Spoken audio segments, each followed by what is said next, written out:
Hai, assalamualaikum. Apa kabar semuanya? Semoga sehat selalu dan bahagia selalu ya.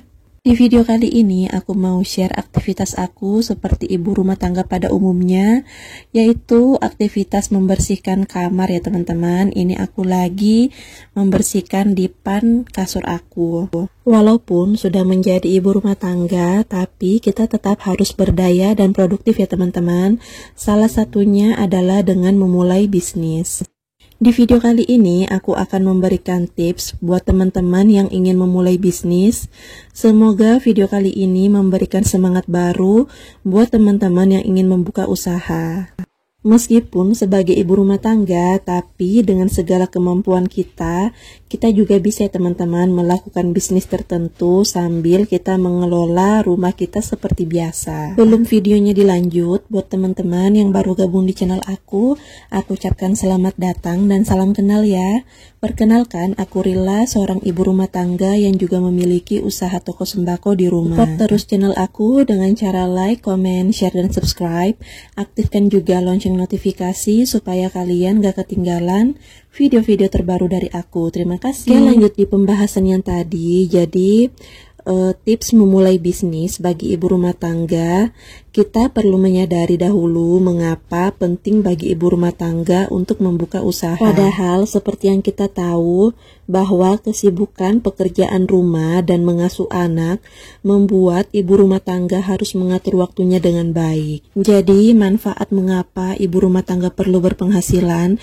Yang pertama, supaya kita memiliki penghasilan darurat. Sebagai ibu rumah tangga, kita penting ya memiliki penghasilan darurat, sebab kita nggak pernah tahu apa yang akan terjadi di masa depan. Maka dengan memiliki dana darurat, kita akan lebih aman untuk bertahan. Nah, dengan membuka usaha sampingan, maka kita sebagai ibu rumah tangga akan dapat menyimpan dana darurat. Yang kedua, kita jadi terlatih untuk melek finansial. Dengan kita membuka usaha, itu akan membuat kita jadi lebih melek finansial. Hal ini karena sebagai ibu rumah tangga, kita akan mengatur sendiri pemasukan dan pengeluaran dari usaha yang kita jalankan. Yang ketiga, menggali potensi diri. Jadi maksudnya kita semua ini tuh pasti memiliki potensi diri yang unik ya teman-teman. Ada yang mahir menulis, memasak, menggambar, dan sebagainya. Nah, dengan kita membuka usaha berdasarkan potensi diri kita, maka kita bisa meningkatkan keahlian dan keterampilan kita. Semakin sering kita latih, maka kemampuan kita pun akan semakin terasa. Yang keempat, kemandirian finansial. Dengan kita berwirausaha dari rumah, kita sebagai ibu rumah tangga akan memiliki kebebasan untuk melanjutkan usaha sampai kita mau. Nah, kita juga dapat memberikan pekerjaan kepada teman, anggota keluarga, atau siapapun itu. Yang kelima, kita bisa manfaatkan waktu luang. Mungkin beberapa dari kita sebagai ibu rumah tangga terkadang merasa bosan dan jenuh menjalankan aktivitas keseharian yang itu-itu saja. Maka dengan membuka usaha sampingan itu bisa menjadi kegiatan positif untuk mengisi waktu kita.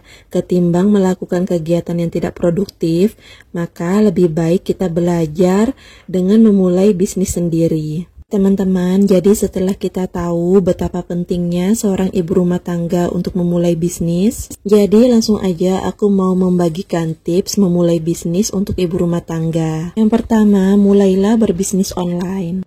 Nah, untuk tahap permulaan yang tidak membutuhkan modal yang banyak, teman-teman bisa membuka bisnis online yang bisa dikerjakan dari rumah.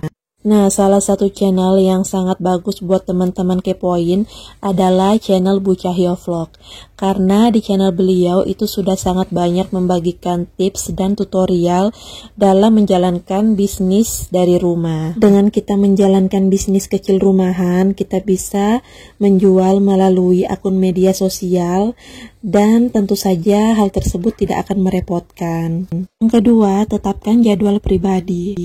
Tentukan apa yang perlu dilakukan dalam satu hari agar semua kebutuhan teman-teman dapat dilakukan secara efektif. Karena tidak menutup kemungkinan bisnis kecil yang kita jalankan itu akan mengganggu pekerjaan rumah tangga. Karena memang tidak bisa dipungkiri, kita sebagai perempuan masih cenderung menangani sebagian besar tanggung jawab pekerjaan rumah tangga. Terutama buat teman-teman yang masih merintis, sebaiknya beritahu keluarga atau pak suami agar mereka bisa memberikan dukungan ekstra selama tahap awal bisnis kita dijalankan. Pastikan juga anggota keluarga paham ya apa yang ingin teman-teman lakukan agar tidak terjadi kesalahpahaman.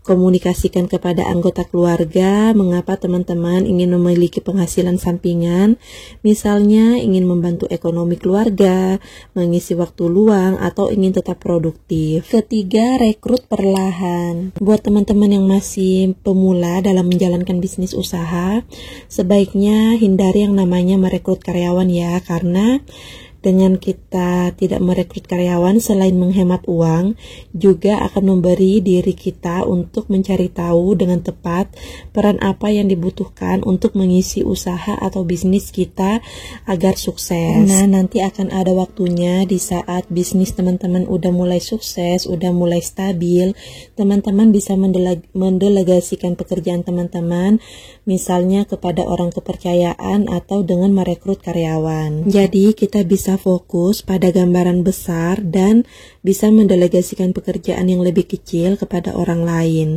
Itu akan membantu teman-teman bekerja dengan lebih efektif dan efisien. Yang keempat, jangan campurkan bisnis dengan urusan pribadi.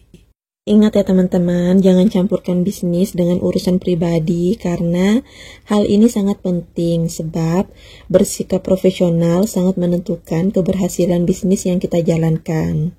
Teman-teman harus bisa untuk tidak melibatkan urusan pribadi dengan bisnis atau pekerjaan lain.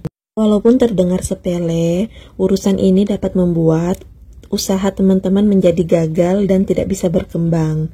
Teman-teman harus bisa membagi dan mengatur urusan bisnis dan keluarga dengan baik, sehingga tidak mengganggu konsentrasi dalam bekerja dan dalam tanggung jawab pribadi teman-teman.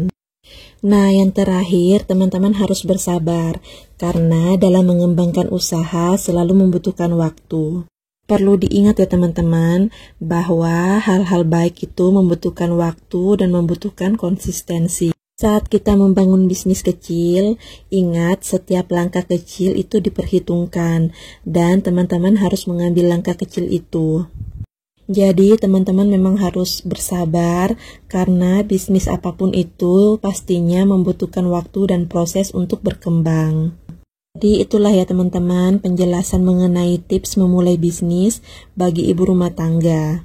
Semoga teman-teman yang udah nonton video aku ini mau berusaha mandiri secara finansial dan bekerja untuk diri sendiri dan keluarga.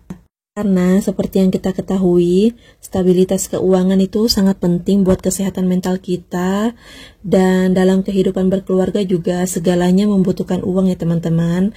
Jadi setiap rupiah yang teman-teman peroleh sangat berharga. Karena memang fakta yang terjadi di lapangan adalah penghasilan suami tidak selalu cukup untuk menutupi kebutuhan-kebutuhan keluarga. Sehingga ibu rumah tangga seringkali harus turut membantu tugas suami mencari nafkah. Tapi bagaimana peran itu bisa dijalankan tanpa meninggalkan tugas-tugas utama kita untuk mengurus rumah dan anak-anak? Salah satunya adalah dengan memulai usaha mandiri. Yang terjadi tidak semudah yang dibayangkan. Banyak ibu-ibu rumah tangga yang memulai usaha bukannya mendapatkan uang tetapi justru kehilangan uang.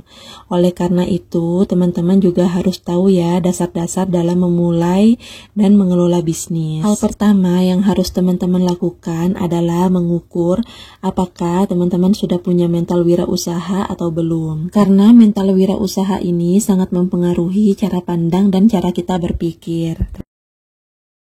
Jika teman-teman memiliki hobi dan keahlian yang bisa dijadikan bisnis, itu akan sangat bagus ya.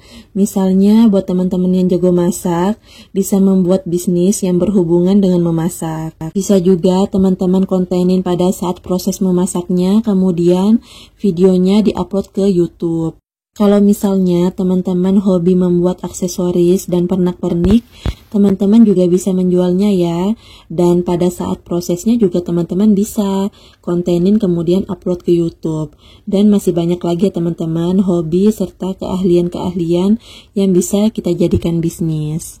Oke teman-teman, sampai sini dulu ya videonya. Semoga ada inspirasi yang bisa kalian dapat dari video sederhana aku ini. Dan bila kalian merasa video aku ini bermanfaat, boleh dong teman-teman share di tab komunitas kalian atau ke sosmed kalian, supaya banyak teman-teman yang lain bisa mendapatkan manfaat dari video sederhana aku ini. Mohon maaf juga kalau misalnya aku ada salah kata dan perbuatan di video ini. Sampai jumpa di video berikutnya. Wassalamualaikum warahmatullahi wabarakatuh. Dah.